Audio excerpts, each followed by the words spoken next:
Écoutez, bonjour à tous, je suis ravi, si vous saviez, d'être là. Quel bel événement, quand même, puis ça fait du bien post-Covid. Alors on va voir aujourd'hui, on va un peu rentrer à la découverte des secrets de l'algorithme TikTok. Et juste avant de me présenter et de rentrer dans le détail, j'aimerais vous dire que tout ce que je vais vous dire aujourd'hui n'est peut-être pas vrai. Je vous le dis, parce qu'il va falloir expérimenter de votre côté, il va falloir tester. Et nous, ce que je vais vous partager, c'est justement ça, c'est le résultat de nos tests. Alors du coup, je m'appelle Jonathan. Tu as déjà dit, je suis CEO et cofondateur de Swelo. Un petit mot et après, promis, j'en parle plus. Swelo, qu'est-ce que c'est? C'est un outil qui permet aux communicants de gérer au mieux leurs réseaux sociaux. Et donc, on leur permet de faire de la veille, de la programmation et de l'analyse sur Twitter, Facebook, LinkedIn et Instagram. Et aujourd'hui, on n'a pas encore TikTok, mais l'API vient de s'ouvrir il y a quelques jours. Ça va arriver. Et aujourd'hui, on a 4,9 millions de posts qui ont été programmés via Swelo par 92 000 utilisateurs, dont 600 grands groupes, avec quelques jolis noms, c'est vrai, la Sorbonne, Sciences Po, la ville de Paris ou encore le gouvernement dernièrement. Et du coup, on part tout de suite pour TikTok. Promis, je ne vous parle plus de Swelo. Alors, un petit retour d'expérience, un peu de storytelling. Pour moi, en 2019, TikTok, c'était, entre guillemets, entre parenthèses, que ça. De la danse, des chats, on adore, on est d'accord. Mais j'avoue que je m'y intéressais pas trop. Puis sur Twitter, j'ai une personne que je suis qui s'appelle Seva, c'est son pseudo là tout en bas à droite, qui est de la région en plus, qui commence à parler de cette vidéo, celle que vous voyez sur la gauche, et qui dit, bah voilà, j'ai posté une petite vidéo, alors pour vous raconter l'histoire parce qu'il n'y a pas le son, en fait elle a pris un iPad, elle a imaginé la maison de ses rêves, et ses parents ils ont dit, ok, et si on la construisait? C'est ce qui s'est passé. Vous vous en doutez, sur TikTok, ça cartonne. Et en fait, elle commence à parler justement de ses stats. Alors, elle me les a gentiment envoyées. C'est celle que vous voyez. 420 000 likes, plus de 3 000 commentaires, 7 000 partages. Je me suis dit, ah ouais, c'est quand même sympa TikTok, finalement. Et puis, la vie faisant, un jour, j'étais en rendez-vous avec une personne chez Paramount. Alors ça, c'était en début 2019 par rapport à Swelo. Et j'ai essayé de vendre Swelo, très clairement, et ça n'a pas marché. Et puis le temps est passé.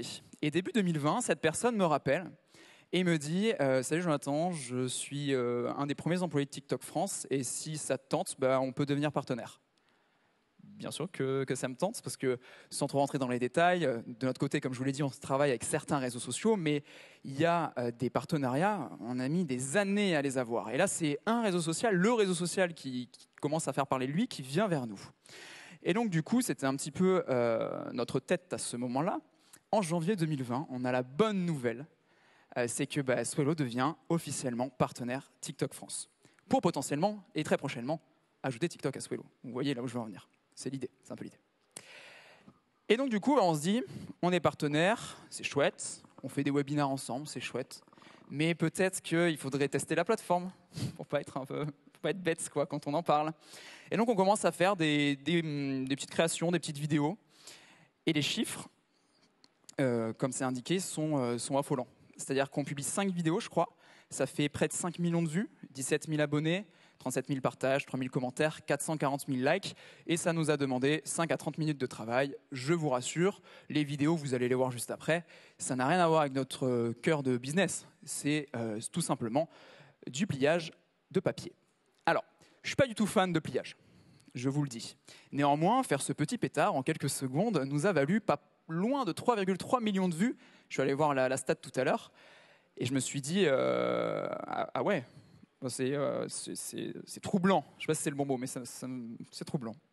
Donc on a commencé à s'intéresser d'un peu plus près au réseau social, certes, mais surtout à son algorithme. Comment une vidéo de pliage et de pétard a pu faire autant de vues, de partages, etc. Et donc c'est celle-ci qui nous a généré d'ailleurs les 17 000 abonnés. Et donc là, on est rentré dans le détail.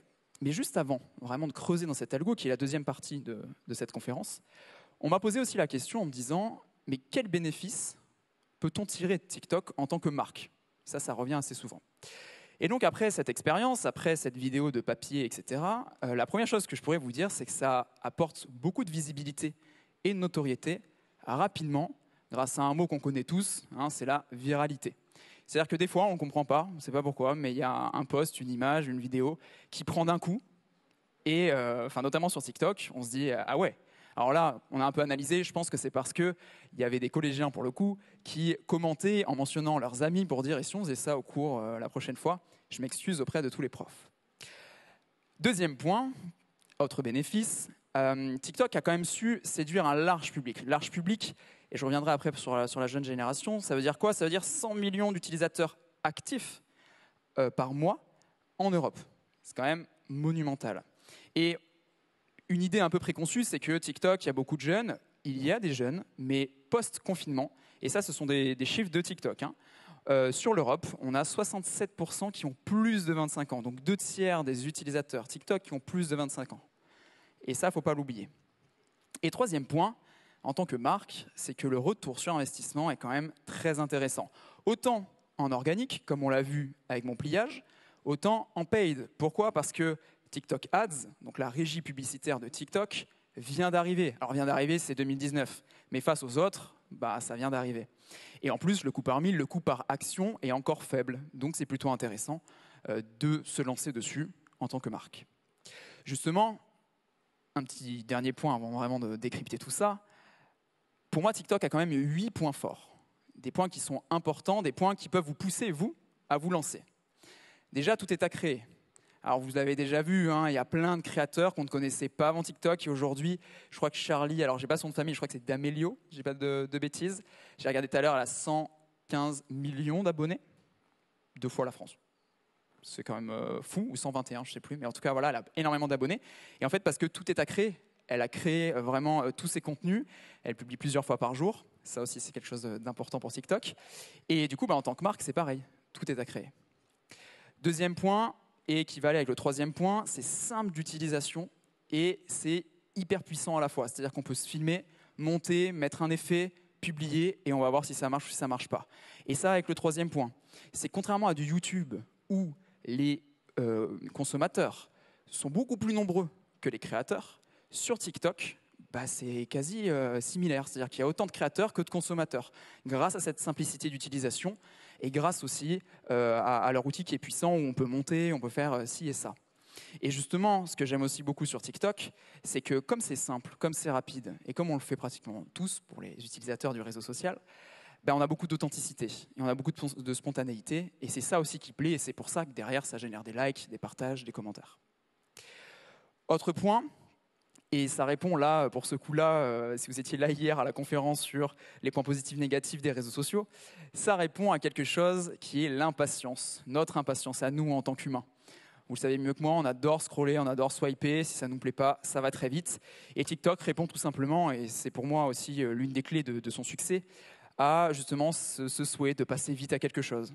Et du coup, c'est ce que j'indique ici, c'est que TikTok, c'est une fabrique à snack content, à du contenu très court qu'on peut consommer très facilement. Alors, on est sur du 10 minutes. À l'époque, on était sur 1 minute, puis 3 minutes, 10 minutes.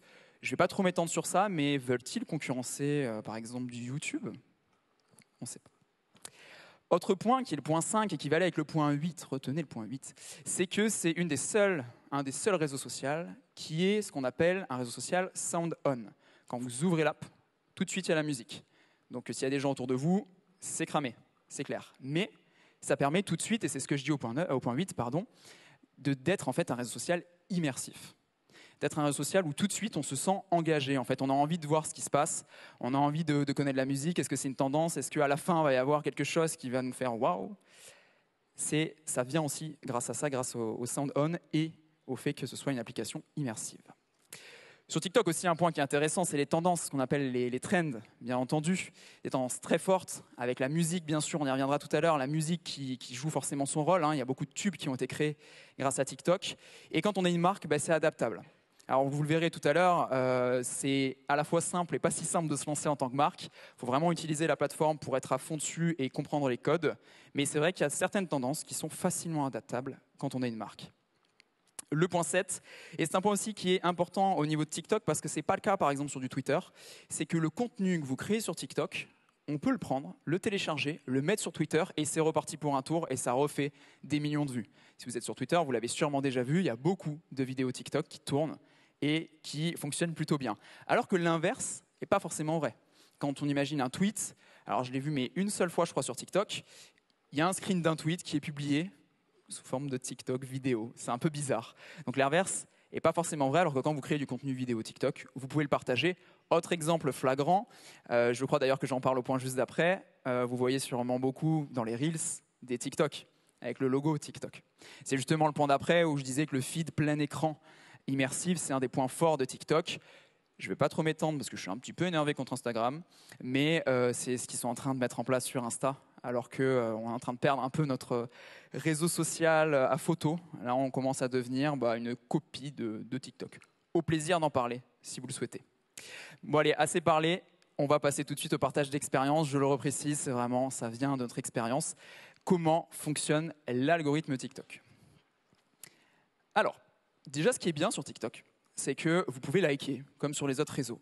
Mais vous pouvez aussi ne pas liker, ou en tout cas dire « je ne suis pas intéressé par ce contenu ». Et les likes, les partages, le taux d'autocomplétion, le fait de cliquer sur « pas intéressé », ça va éduquer en fait votre algorithme.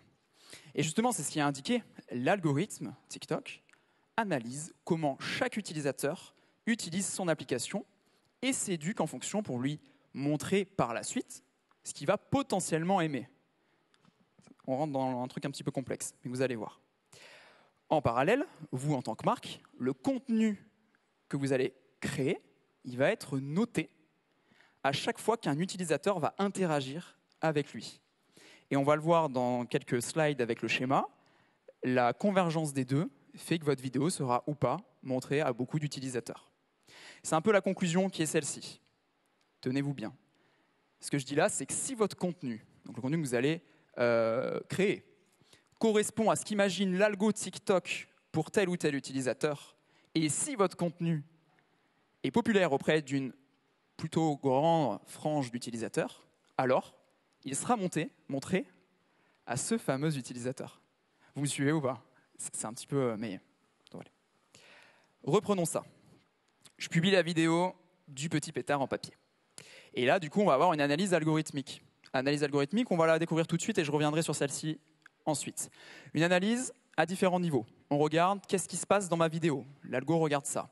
Est-ce qu'il y a des objets? Quel est l'environnement? C'est un bureau, on est dehors, on est dedans. Quel est l'audio utilisé? Là, c'est ce que je reprécisais. TikTok crée de véritables hits. Petite parenthèse, j'ai une amie qui travaille dans une maison de disques et qui me disait qu'aujourd'hui, certaines maisons de disques demandaient aux chanteurs en fait, de créer des musiques TikTokables. Donc il y a quand même un changement de l'industrie, mine de rien. Mais d'un côté, quand ça marche vraiment, il y a quand même des beaux résultats. Et donc dans cette analyse de contenu, quand je publie ma vidéo de pétard en papier, TikTok regarde la description et les hashtags. Petite parenthèse, je pense que vous vous en doutiez, mais ça sert à rien de mettre le hashtag for you et pour toi. En tout cas, c'est pas ça qui va vous faire passer dans les pour toi. Ça, c'est juste un hashtag et en fait, ça regroupe toutes les vidéos des gens qui mettent hashtag for you et pour toi. Ne croyez pas les gens qui vous disent si tu es sur cette vidéo, c'est parce que tu es spécial, parce qu'il n'y a pas le hashtag pour toi. C'est faux, c'est l'algo qui a décidé de vous le montrer, mais c'est pas lié au hashtag. Et donc, si on reprend notre vidéo avec Eva dessus, on a justement cette analyse avec de la computer vision qui permet de comprendre en fait le contenu. C'est l'exemple, hein, une fille qui est surprise, qui a un portable, il y a un tableau derrière, il y a un bureau. Il faudrait d'ailleurs qu'on range un peu ce bureau, mais peu importe. Après, il y a le NLP, alors mon accent anglais, vous m'excuserez, mais Natural Language Processing. C'est une analyse de l'audio, musique, les paroles, est-ce qu'on parle ou pas, est-ce qu'il y a une musique qui est tendance ou pas. Vraiment une analyse qui est réalisée afin de comprendre l'environnement, de comprendre le contenu. Et enfin des métadatas, c'est ce que je disais tout à l'heure, la description, les hashtags de la vidéo qui sont également pris en compte. Et donc si je reviens un peu en arrière, hop, sur ce schéma-là, ma vidéo elle est publiée. On a cette fameuse analyse algorithmique. Et bien ensuite, je prends un schéma, je dis des chiffres au hasard. Ça va être montré à 10 personnes. Comment? Parce que l'algorithme, souvenez-vous, il avait analysé que pour ces 10 personnes, potentiellement, cette vidéo allait les intéresser. Il la montre, donc à l'aide de cette prédiction. Elle est donc diffusée. Et là, en fonction des réactions, en fonction de l'autocomplétion, en fonction des partages, des commentaires, il va y avoir une notation. Et si cette notation est supérieure à ce que TikTok avait prédit, je dis des bêtises, ça génère 100 et ce qu'il attendait c'était 50, eh bien, ça va être montré à 100 personnes. Et puis après, ça va faire ça en boucle, puis à 1000, puis à 10 000, puis à 100 000. Je vous raconte une petite parenthèse, une petite anecdote. quand j'ai du coup lancé ce TikTok-là, bon, j'avais pas du tout la prétention de penser que ça allait fonctionner. Et je rafraîchissais. Et en fait, au début, effectivement, j'ai vu ça. C'est-à-dire que ça rajoutait 100 vues, puis 1000, puis 10 000, puis 100 000 vues à la seconde. Et à un moment, ça s'est arrêté, au bout de 48 heures à peu près. Bon, j'ai pas fait ça pendant 48 heures. Mais ce qui est sûr, juste la petite parenthèse, c'était ça, c'est que je me suis mis à la place de quelqu'un qui a de l'influence et qui vit ça tous les jours. Ça donne un boost au cerveau en mode wow, j'ai envie de recréer du contenu en fait, parce que j'ai envie de revivre ça. Est-ce néfaste ou pas? Potentiellement. On pourra en reparler. Bref, du coup, au bout d'un moment, la vidéo n'est plus montrée. Et du coup, on arrive sur ce qui est en bas, à droite, fin de la diffusion. Et là, il faut recréer. Donc voilà un petit peu cette analyse. Et pour revenir encore un peu après, au niveau de la notation, donc on est sur une analyse de contenu qui est donc combinée à un système de points. Encore une fois, comme c'est vraiment ce que je vous propose aujourd'hui, comme c'est vraiment un retour d'expérience, je ne peux même pas vous dire et vous indiquer combien ça vaut en fait. Est-ce que ça vaut 2, 3, 4, 5, je ne sais pas. Ce qui est sûr, c'est qu'on a décelé que certaines actions avaient plus ou moins d'importance que d'autres. Ça peut être discutable, franchement, c'est vraiment ce qu'on a nous décelé. Et donc on a divisé ça en 3 parties. La première partie qui est ce qui est le plus fort dans cet algo, c'est capter l'attention. Capter l'attention, ça veut dire quoi? Ça veut dire qu'il faut que le taux de complétion soit le plus complet possible. C'est-à-dire, est-ce que l'utilisateur a regardé entièrement la vidéo? Si oui, est-ce qu'il l'a re-regardé ou pas? Est-ce qu'il a revisionné cette vidéo? Ça, c'est important. Et puis après, on va avoir les likes, les abonnements, les commentaires, les partages, qui vont créer en fait cet engagement, qui vont créer des points. Et comment on arrive à ça? Comment on arrive à ces partages, ces commentaires? Eh bien, en créant de l'émotion. Ce qui est marqué juste à gauche.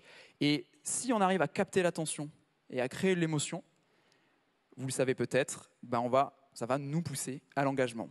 Et en retour d'expérience, ce que je peux vous dire ici, c'est que donc, nous, on a 17 000 abonnés sur ce compte test. Et en fait, ils sont assez volatiles. C'est-à-dire que je ne pourrais pas aujourd'hui, en tout cas, dire que 17 000 abonnés TikTok, ça vaut 17 000 abonnés Instagram, par exemple. Je vous donne un retour d'expérience. On a fait un live, je crois que c'était 2 semaines après, donc on n'avait pas republié depuis. Et sur ces 17 000 abonnés, on était, je crois, 18, ce qui n'est rien du tout. Pourquoi? Parce qu'en fait, par exemple sur les lives, TikTok va pousser les lives quand vous publiez du nouveau contenu. C'est-à-dire que vous allez avoir du nouveau contenu et sur votre avatar à droite, il y aura le petit cercle disant que vous êtes en live. Et donc du coup, nous, ce n'était pas du tout le cas parce qu'on n'avait pas recréé du contenu. Du coup, personne n'était au courant qu'on avait justement ce fameux live. Donc juste voilà, la petite parenthèse ici, c'était de dire que sur TikTok, l'engagement est, je trouve, assez simple. Il y a des likes faciles, il y a des follow faciles. Mais juste se remettre en question de est-ce que ça vaut un follower Instagram ou pas. Et justement, ça va arriver sur les petites astuces qui vont être derrière. J'arrive tout de suite ici parce que c'est le deuxième point et je reviendrai sur le premier après. Ce qui est pertinent, je trouve, sur TikTok, c'est de créer ces fameux appels à l'action. Ces CTA, ces call to action. Parce que comme en fait l'abonné est volatile, le but c'est aussi de le garder peut-être ailleurs. Sur Instagram, sur une chaîne YouTube. D'ailleurs, ce que j'aime bien sur TikTok, c'est que comparé aux autres réseaux sociaux, on peut directement inclure notre Insta, notre YouTube, et il y a déjà le logo qui est prédéfini, etc. C'est déjà prêt pour ça. Mais voilà les dernières petites astuces que je vais vous donner, avant de terminer sur une partie où je vous recommanderai des petits comptes sympas à suivre. C'est déjà, vous en doutez, que l'originalité et la créativité, ce sont les clés de la réussite sur TikTok. C'est d'ailleurs, quand j'avais pu faire une conférence à ce sujet avec quelqu'un de TikTok, qui disait, sur pratiquement toutes ces slides, c'est vraiment la créativité et maître sur TikTok.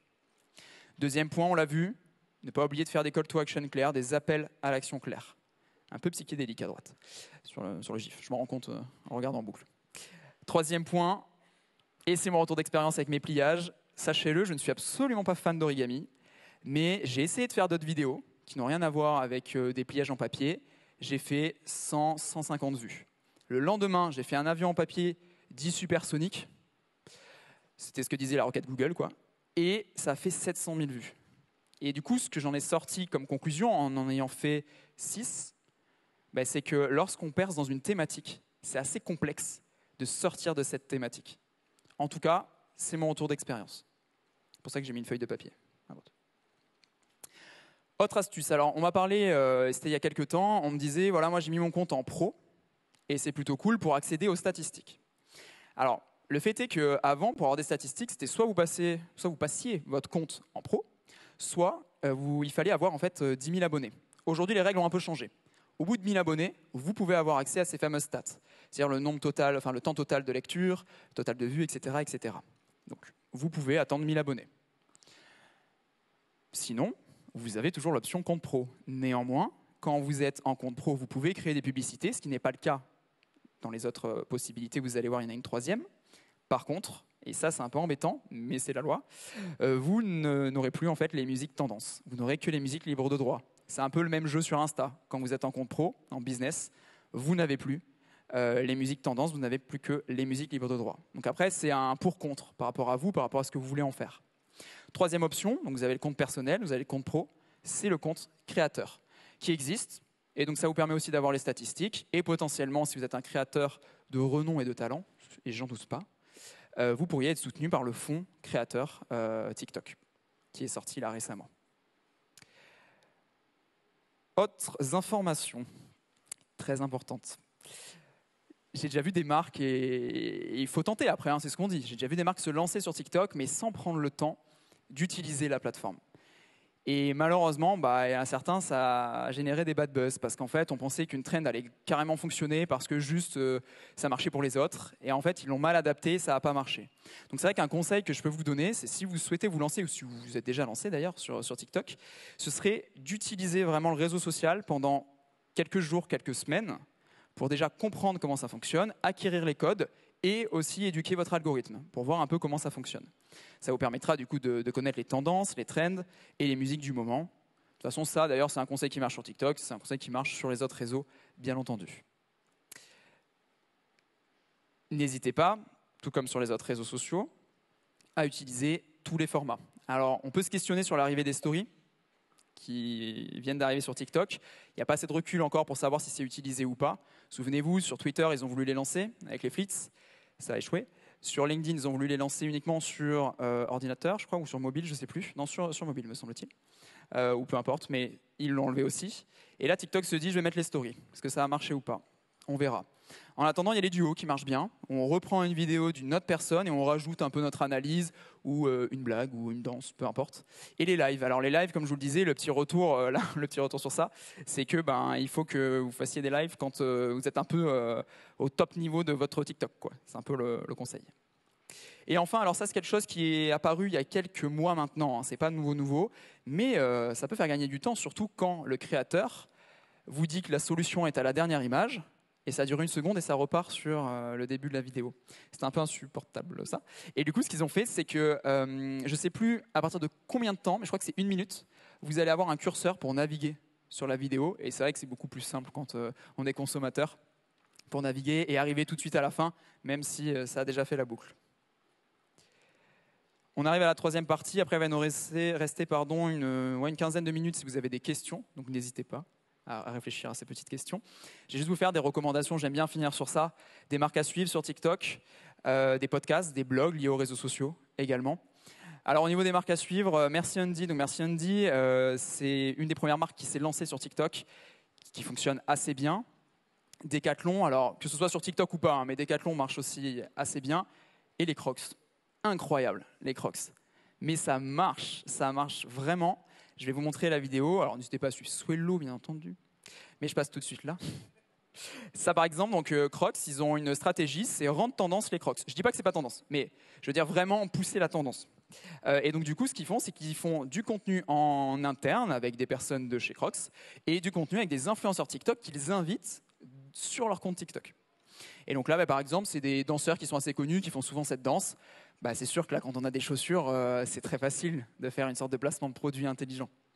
Et donc ça, je trouve que c'est plutôt fin comme analyse. Si vous allez voir leur compte, juste pour info, je vous remets les pseudos, c'est juste Crocs. C'est assez pertinent. Decathlon, bien sûr, ils vont suivre des personnes qui vont faire du sport. Donc ça, c'est aussi sympa. Et Merci Andy, ils font plein de choses avec leur gel. Merci Andy. Donc ouais, c'est vraiment très cool à suivre. Autre compte à suivre, mais là c'est plutôt lié aux réseaux sociaux. Si ça vous intéresse, si vous voulez des dernières actus social media. Alors les 3 comptes, que ce soit Jane, Matt ou Chris, ça va être américain ou anglais. Mais je ne sais pas comment ils font, ils ont toujours les dernières news social media qu'on relaie en français sur Swello. Donc n'hésitez pas aussi. Mais du coup, voilà, ces 3 comptes à suivre, il y en a d'autres. Si ça vous intéresse, je pourrais vous en donner. J'ai une petite liste sympa. Mais déjà ces 3-là, c'est assez intéressant. Et enfin, des podcasts, des blogs, notre petit bonus. Mais donc voilà, il y a du français, il y a de l'américain, il y a vraiment plein de sources diverses et variées. Je ne sais pas si les slides seront envoyés à la fin de la conférence, mais si jamais, n'hésitez pas à me les demander, je pourrais vous les envoyer avec grand plaisir. Et le petit bonus, c'est ce qu'on fait de notre côté, c'est qu'en gros, on vous propose chaque semaine les dernières actus social media à 9 h tous les vendredis matins. Ça vous permet de gagner un temps fou et de savoir qu'Instagram a lancé un nouveau feed immersif. Petit cadeau, si ça vous intéresse, c'est un livre blanc avec tout ce que je viens de dire, mais à l'écrit, avec des témoignages également de marques assez sympas. Je crois qu'il y a Merci Andy d'ailleurs à l'intérieur, et c'est le lien qui est juste ici. Et si besoin, je crois qu'il y a même un replay d'un webinaire qu'on avait fait avec TikTok France, que vous pouvez retrouver. Je ne suis pas sûr. Et du coup, maintenant, il va nous rester un quart d'heure, mais je vous remercie de m'avoir écouté pendant ces 30 minutes. J'espère que vous avez appris des choses.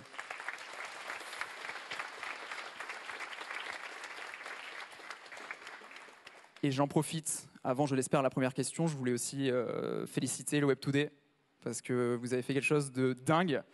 Et je pense qu'on est tous d'accord pour dire que les conférences sont super chouettes, que les lieux sont super chouettes. Et ça prend du temps à organiser tout ça, surtout après tout ce qui s'est passé, ça fait trop du bien. Donc merci beaucoup à l'orga du Web Today. Ouais, on peut les applaudir, c'est vrai, c'est vrai. Si vous avez des questions, il nous reste 13 minutes. J'y répondrai avec grand plaisir, si je peux y répondre, bien entendu.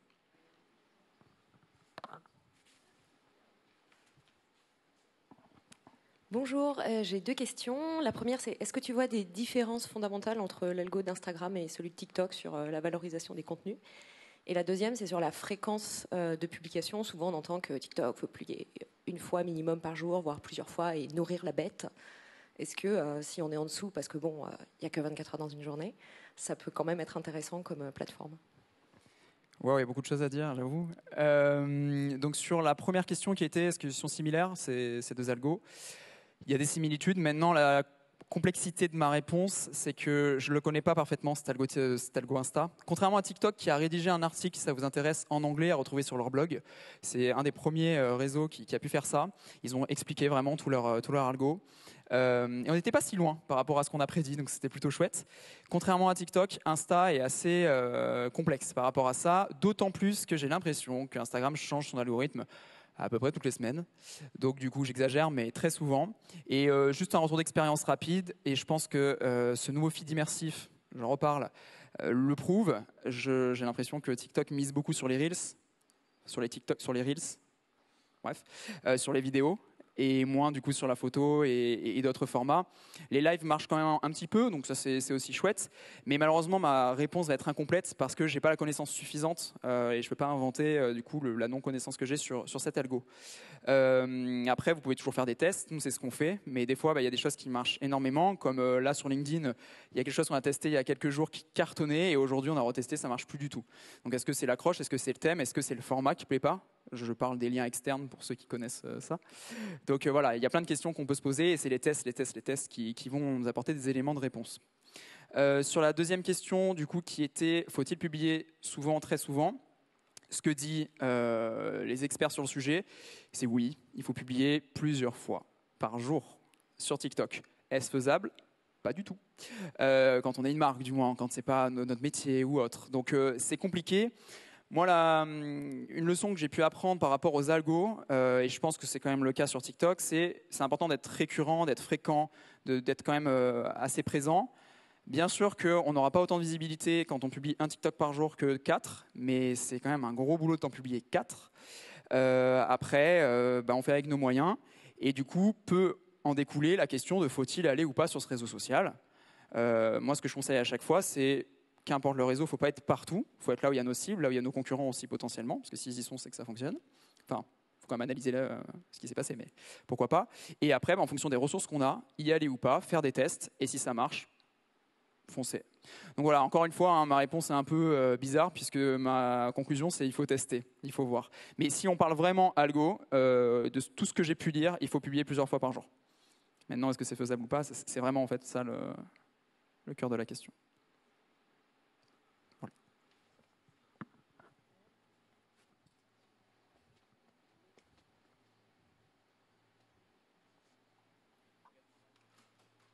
Bonjour. Pardon. Est-ce que vous avez étudié ou investigué la potentielle présence de bots sur la plateforme qui pourraient expliquer les gros volumes de chiffres pour des premiers posts, etc. Ou une stratégie éventuelle de faire de la rétention auprès des créateurs en leur générant une grosse dose de dopamine, en partageant en masse leurs posts la première fois ou de temps en temps, aléatoirement, voilà, ce genre de choses. Alors pour la deuxième partie de la question, oui, je pense que lorsque vous publiez votre premier ou votre deuxième TikTok, TikTok va considérer que c'est vraiment un contenu neuf et il va tout de suite le montrer à pas mal de personnes. Et pour avoir testé sur plusieurs comptes, j'ai vu ça parce qu'il y a les premiers TikTok qui ont toujours pas mal de vues. Et je ne sais pas pourquoi, c'est inexplicable. Sur du contenu assez similaire, tout de suite ça descend. Et il ne se passe plus grand chose et il faudrait continuer pour que ça remonte. J'ai aussi entendu ça de la part d'une créatrice de contenu et je pense que ça peut être vrai. J'ai pas de certitude, mais ça peut être vrai. Sur la première partie de la question s'il y a des bots ou pas, pour qu'il y ait des bots, alors il y a la méthode vraiment, matériel physique. On pourrait imaginer des fermes de bots avec des robots qui appuient et qui like, etc. Ça peut exister. Moi, ce que j'ai en tête, c'est plus est-ce que via une API potentielle, il y a des robots qui ont été développés ou pas. Pour l'instant, il n'y avait pas d'API. Donc du coup, pour la première réponse, pour la première partie, je dirais c'est possible. Pour celle-ci, pour l'instant, je ne pense pas. Par contre, ça a été annoncé il y a 2 ou 3 jours. L'API TikTok vient d'arriver. Une API pour programmer du contenu, pour avoir des stats. Donc potentiellement, ça veut dire que certaines personnes qui ont cet accès, pour l'instant accès très limité, pourraient, je parle au conditionnel, créer des bots pour faire telle ou telle action. Donc je pense que ça pourrait arriver. Après, s'ils décident de donner l'API qu'à certaines personnes, ça n'arrivera pas. Si c'est ouvert à tous, comme on peut déjà le voir sur Twitter, par exemple, ça peut arriver. Voilà.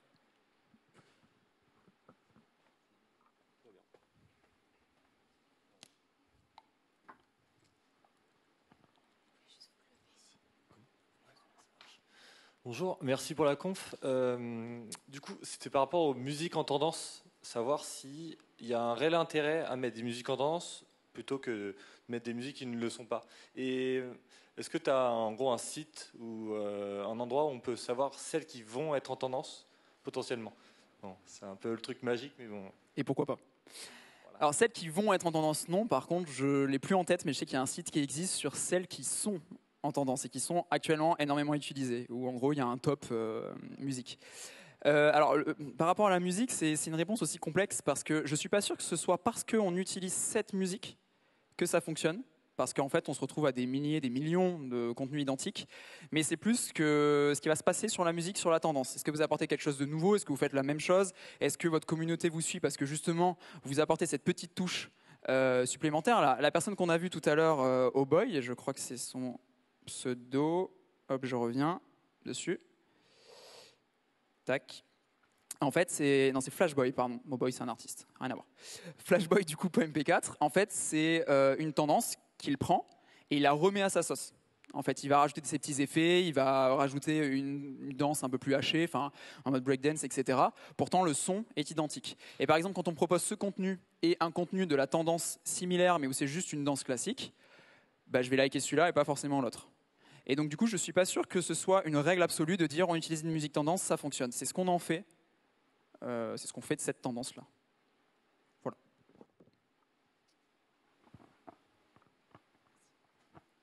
Bonjour. Moi, ma question, elle va un petit peu dans le sens de la précédente.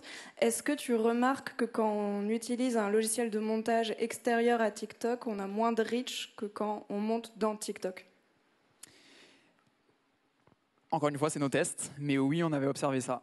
C'est-à-dire que j'en suis pas sûr à 100% parce que on n'en sait rien, mais ça peut être d'autres facteurs. Mais c'est ce qu'on a remarqué, c'est que est-ce qu'ils ont, je ne sais pas en fait si techniquement c'est possible, mais je pense de savoir si ça a été monté ou pas via leur outil. Mais je pense que ça a un impact. Je l'avais lu aussi, mais je peux pas l'assurer, comme tout, de toute façon. Mais je pense. Est-ce qu'il y a une ou deux dernières questions? Il nous reste quelques minutes.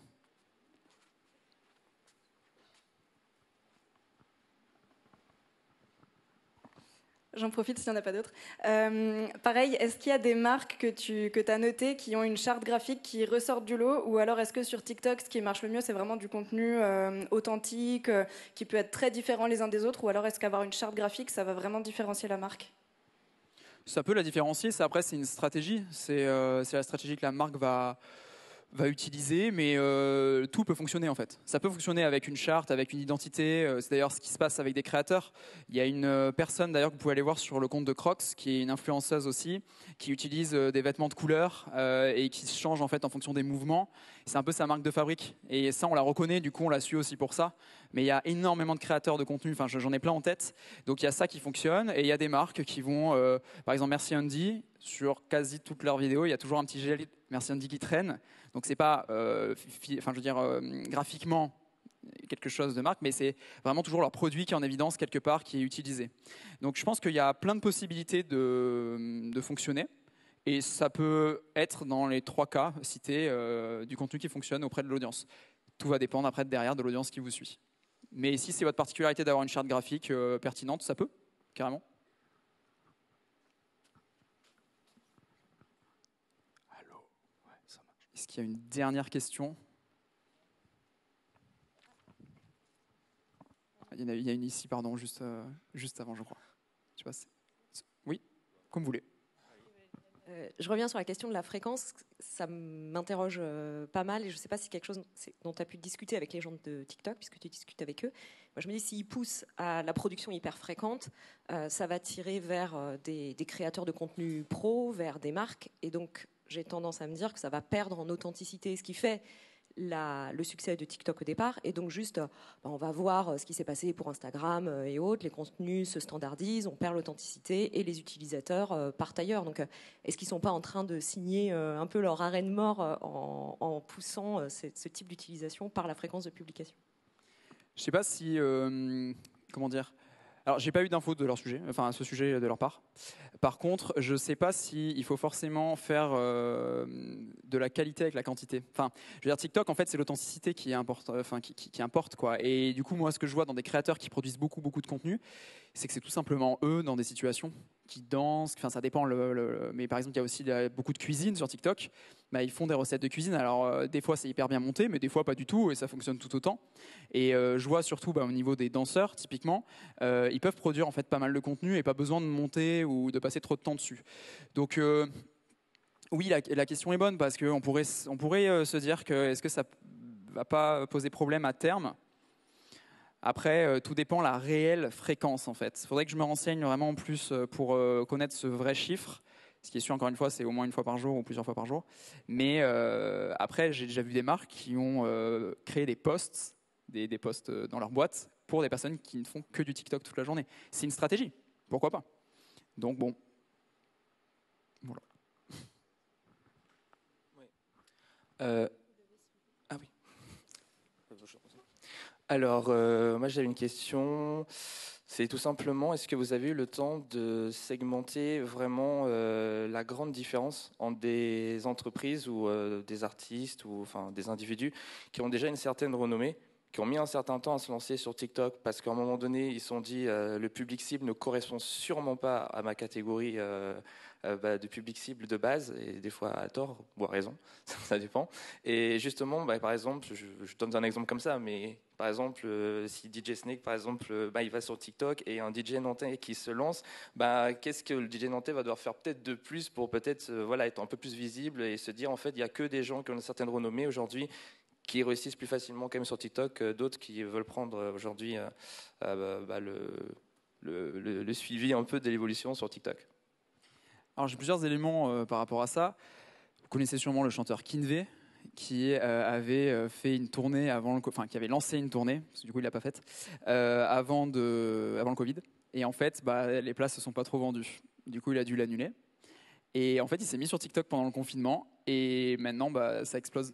Donc c'est assez dingue, je trouve, parce qu'il a d'ailleurs remercié les gens sur TikTok, mais les gens du coup vont venir le voir à son concert, alors qu'avant c'était plus le cas.